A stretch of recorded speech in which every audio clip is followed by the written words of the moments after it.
এক বিঘা পেয়ারা চাষ করলে কেমন অঙ্কের টাকা আয় করা সম্ভব হয় এক বছরে? পেয়ারার আপনার ওইভাবে হিসেব করা যায় না। পেয়ারা যেরকম খরচ হয় ওরকম টাকা আসবে, কিন্তু আপনার ওই একবারে তো টাকা পাবেন না আপনি।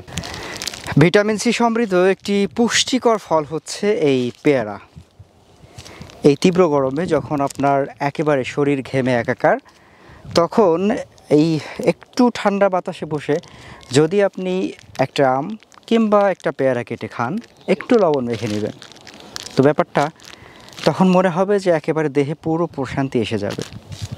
দর্শক বন্ধু, এই তীব্র তাপদাহের মধ্যে একেবারে ভর দুপুরে যেটা বলা হয়, আমরা চলে এসেছি আপনাদেরকে পেয়ারার উপরে একটা প্রতিবেদন তুলে ধরার জন্য। এই মুহূর্তে আমাদের উদ্যোক্তার খোঁজে টিম রয়েছে হচ্ছে ফরিদপুর জেলার মধুখালী উপজেলার চাঁদপুর গ্রামে। গত 2 বছর আগে আমরা এই হাতের ডান পাশে যে পেয়ারা বাগানটা রয়েছে, এই বাগানের উপরে একটা ডকুমেন্টারি তৈরি করেছিলাম হারুন শেখ নামে একজন ভাইয়ের। তিনি ওই সময় আমাদেরকে জানিয়েছিলেন, যতদূর আমার তথ্য মনে পড়ে, প্রায় 1 একর জায়গার উপরে তার এই পেয়ারা বাগানটা ছিল। এখন আমরা যখন আরেকটা ফলো আপ ভিডিওতে ওনাকে দেখাতে এসেছি, ঠিক তখন আমরা হাতের বাম পাশে আরও একটা পেয়ারা বাগান দেখতে পাচ্ছি। এবং আমি ব্যক্তিগতভাবে এত বেশি পেয়ারা বাগান বলেন বা ফল বাগান বলেন এত বেশি ঘুরেছি, এর পরেও আমি এই বাগানটা দেখার পরে সত্যি অভিভূত হয়েছি। এতটুকুন ছোট ছোট গাছে যে এত পরিমাণ পেয়ারা আসতে পারে, তা আমরা ঠিক আজ থেকে বোধহয় 2.5 থেকে 3 বছর আগে চুয়াডাঙ্গার একটা বাগানে দেখেছিলাম। আর এটা হচ্ছে আমার দেখা দ্বিতীয় বাগান। যতটুকু তথ্য পেয়েছি, খুবই কম বয়সী, 1 বছরেরও কম বয়সী একটা পেয়ারা বাগান হচ্ছে তার এই নতুন অংশটা। এখানে আমরা প্রচুর পেয়ারা পাচ্ছি এবং দারুণ সাইজের পেয়ারাও রয়েছে, আমার হাতে যেরকম দেখতে পাচ্ছেন। তো কী জাতের পেয়ারা তিনি হচ্ছে নতুন করে সংযুক্ত করলেন, সংযোজনে আনলেন, সেটা তো জানবই। পাশাপাশি এই পেয়ারার জাত সম্পর্কে, চাষাবাদ সম্পর্কে একটা পুরো তথ্যচিত্র তুলে ধরার চেষ্টা করব এমএস ইমদাদের ক্যামেরায়। আশা করছি সঙ্গে থাকবেন। আমরা একটু কষ্ট করে আপনাদের জন্য ভিডিও শ্যুট করছি, আশা করছি শেষ পর্যন্ত মনোযোগ সহকারে দেখবেন আর পেয়ারা চাষ সম্পর্কে জেনে নেবেন। চলুন যাওয়া যাক।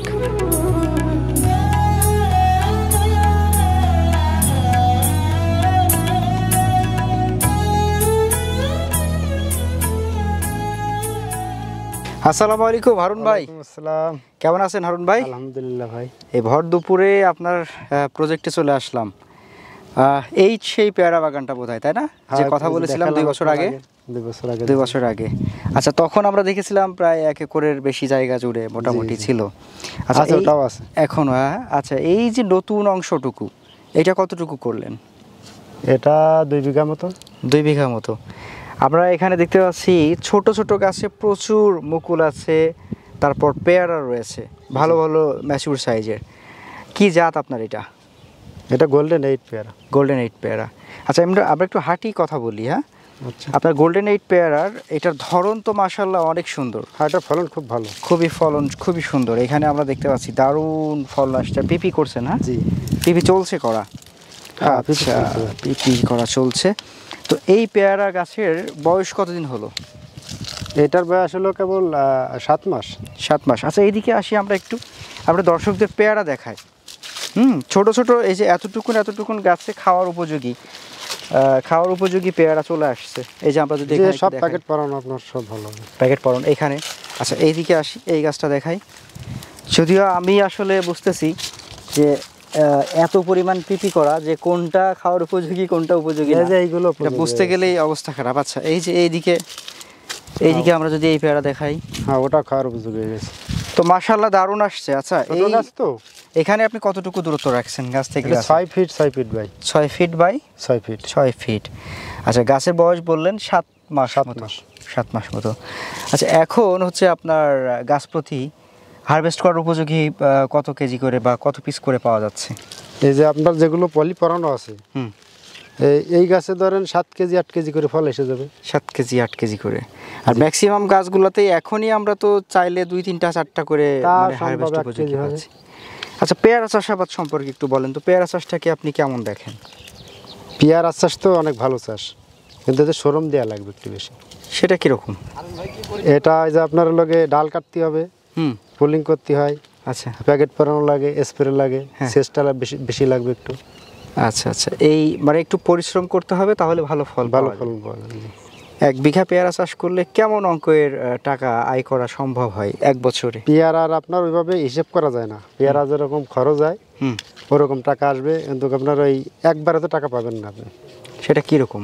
12 মাসে মানে ওই মনে করেন যে আপনার দোয়া গাভী থেকে যেরকম দুধ আসে, পেয়ারা গাছ ওরকম আসবে। আচ্ছা, আজকে আপনার এই পেয়ারা বাগানে কি কি কাজ ছিল? পেয়ারা বাগানে পলি পড়াচ্ছে, হুম। তারপরে যে আসলাম ঘুরতে। আচ্ছা, এখন কি প্রুনিং করা শেষ নাকি চলছে? না, পুলিং করা হয়ে গেছে, আরও কিছু লাগবে, এই যে কিছু মাথা আছে এগুলো ফেলাই দেওয়া লাগবে। আচ্ছা, পেয়ারা গাছে বোধহয় যত প্রুনিং করবেন তত বেশি ধরন আসবে, তাই না? ধরন বেশি আসবে, নতুন ডোকা যত পাবেন তত ফুল ফলন বেশি আসবে। পেয়ারা তো অনেকগুলা জাত রয়েছে, কোন জাতটাকে আপনি বেশি ভালো মনে করেন? আপনার হলো সাদা ফাইভ আর লগে আপনার গোল্ডেন এইট, এই দুটোই ভালো ফলন বাংলাদেশের নাকি মনে হয়। তাই না?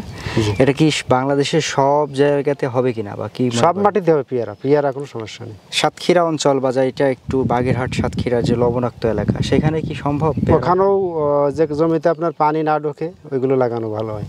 মানে একটু উঁচু করে উঁচু সিস্টেম করে করতে দিতে। পারলে। তাছাড়া আবহাওয়ার কারণে কোনো সমস্যা না নেই? না, ওইটাই সমস্যা নেই। আচ্ছা, এখন বর্তমানে বাজার দর কেমন চলছে পেয়ারার? এখন তো বাজার একটু কম আপনার। এখন জ্যৈষ্ঠ মাসের শেষের দিকে। হ্যাঁ, এখন তো আপনার আম আছে, এখন পেয়ারার দাম একটু কম ধরেন। এখন ধরেন 1200 1300 বিক্রি হবে এখন। 1200-1300 বিক্রি হবে। আচ্ছা, পেয়ারার দামটা কোন সময়ে বেশি ভালো পাওয়া যায়? পেয়ারার দামটা আপনার ধরেন আম শেষ হলে তারপরে থেকে দাম বাড়বে।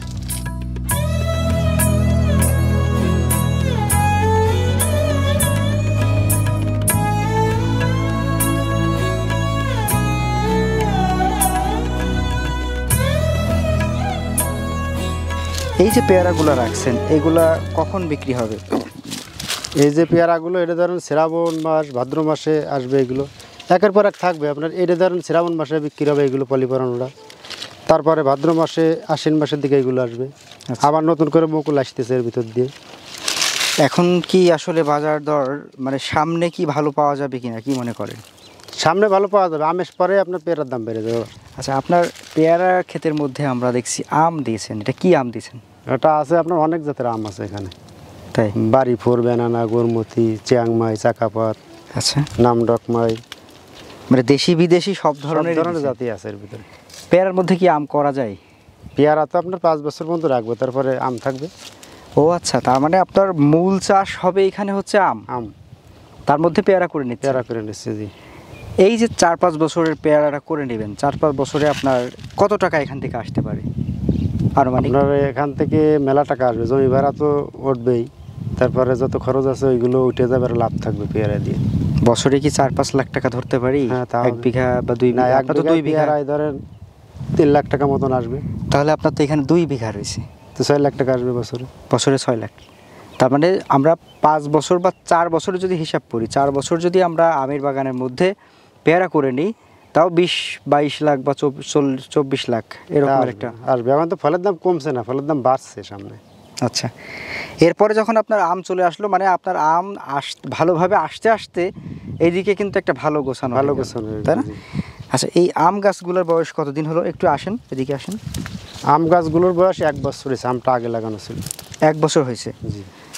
আমের ফলন আসবে আর কতদিন পরে? আমার কিছু গাছে ফলন আসছে ওই দিক দিয়ে। ওই দিক দিয়ে আসে না? জি। আচ্ছা, আর তাহলে হচ্ছে 1 বছর হয়েছে, আগামী সিজন থেকে পুরোপুরি কি পাওয়া যেতে পারে? হ্যাঁ, মোটামুটি আমও পাওয়া যাবে আগামী সিজন থেকে পুরো। গাছ প্রতি কেমন পাওয়া যেতে পারে তখন? আম ধরেন 5 কেজি 10 কেজি 20 কেজি গাছ বুঝে আসবে। গাছ বুঝে। তো হারুন ভাই, মোটামুটি আপনার পেয়ারা সম্পর্কে আমরা জানলাম, পেয়ারার রোগবালাই সম্পর্কে একটু আমরা জানতে চাচ্ছি যে পেয়ারাতে মূলত কী রোগবালাই হয়ে থাকে? পেয়ারা থেকে আপনার ওই আল মাছি ঢোকে, আল মাছি ঢুকলে তো আপনার পলি পরানো আছে, এর ভিতরে আল বসাতে পারবে না। আর এমনি ছত্রাকনাশক, ভিটামিন জাতীয় ওষুধ এগুলো স্প্রে দিতে হয়। আচ্ছা, আর রাসায়নিক সার খায়, এগুলো দিলে হবে।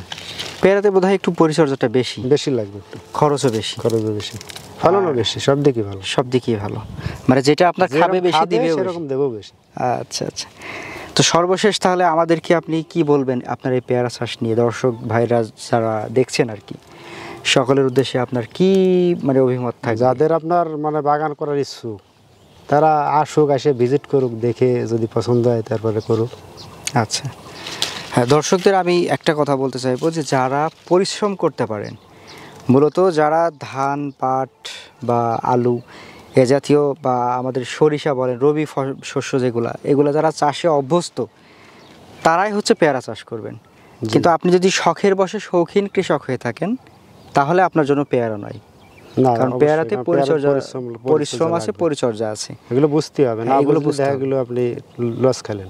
আর আমি যতদূর এই যে অনেক দিন যাবৎ ঘেটে ঘুটে যেটা বুঝলাম যে যারা একটু অলস টাইপের তাদের জন্য লেবু না, আছে। এটা লেবু আছে, হ্যাঁ, লেবুতে পরিশ্রম প্রয়োজন লেবুতে পড়ে। পরিশ্রম কম। তারা পারলে লেবুতে যাক। হ্যাঁ। ওই যে অলস মানুষ কম লাভ করবে, কম খাবে, এই টাইপের আর কি। ওইটাই বলি। যারা একটু বেশি পরিশ্রম করতে পারবে, বেশি খাবে, বেশি লাভ করবে, তাহলে এই পেয়ারাতে আসুক। তবে এখানে পরিশ্রম করতে হবে, ব্যাপারটা আপনার অবশ্যই মাথায় থাকতে হবে। তো আজকে আমরা চেষ্টা করলাম পেয়ারা নিয়ে কথা বলার, পাশাপাশি আপনারা ভালো একটা ধারণা পেলেন যে পেয়ারার মধ্যে আম করা যায়। আরও একটা ব্যাপার আমার যেটা ভালো লাগে যে এখন যে পরিস্থিতি আছে তাতে করে হচ্ছে আগামী আরও হয়তো 5-6 মাস বা 1 বছর আমরা এর মধ্যে কিছু হচ্ছে সবজিও করে নিতে সবজি পারবো। চাষ হয়, জায়গা টমেটো চাষ ছিল এর ভিতরে। টমেটো ছিল, হ্যাঁ আমরা দেখতেই পাচ্ছি। আর একটু মিষ্টি কুমড়া বা শশা, ক্ষীরা যেটা মাটিতে হয়, লতা ক্ষীরা। জাতীয় গাছ দেওয়া যাবে না, নিচেই দেওয়া যাবে কিনা? না লতা জাতীয় গাছ দেওয়া যাবে না। আপনি টমেটো মানে মরিচ, গাছে উঠলে আবার সমস্যা। সমস্যা। মরিচ টমেটো করা যায়। মরিচ টমেটো করতে হ্যাঁ, হবে। তো আপনার আম থাকলো, পেয়ারা থাকলো, আপনি মরিচ করেন, টমেটো করেন, সেগুলো করতে পারতেছেন। তো যাই হোক, আশা করছি একটা ভালো আইডিয়া পেলেন। আর আপনারা যদি পেয়ারা চাষ সংক্রান্ত তথ্য জানতে চান আরও বেশি, কারণ ভিডিওতে আসলে ডিটেলস ওইভাবে আসে না, অনেক ব্যাপার থাকে, কারণ আমাদের একটা সময় মেনটেন করে ভিডিও তৈরি করতে হয়। তো আপনারা যদি আরও বেশি তথ্য জানতে চান তাহলে হারুন ভাই রয়েছেন, ওনার ফোন নাম্বার থাকবে, কথা বলুন, ভালো লাগবে, আশা করছি ভালো কিছু জানতে পারবেন। সবার প্রতি শুভকামনা রেখে আজকের মতো বিদায় নিচ্ছি। হারুন ভাই, আপনাকেও অসংখ্য ধন্যবাদ। আসসালামু আলাইকুম। ওয়ালাইকুম আসসালাম।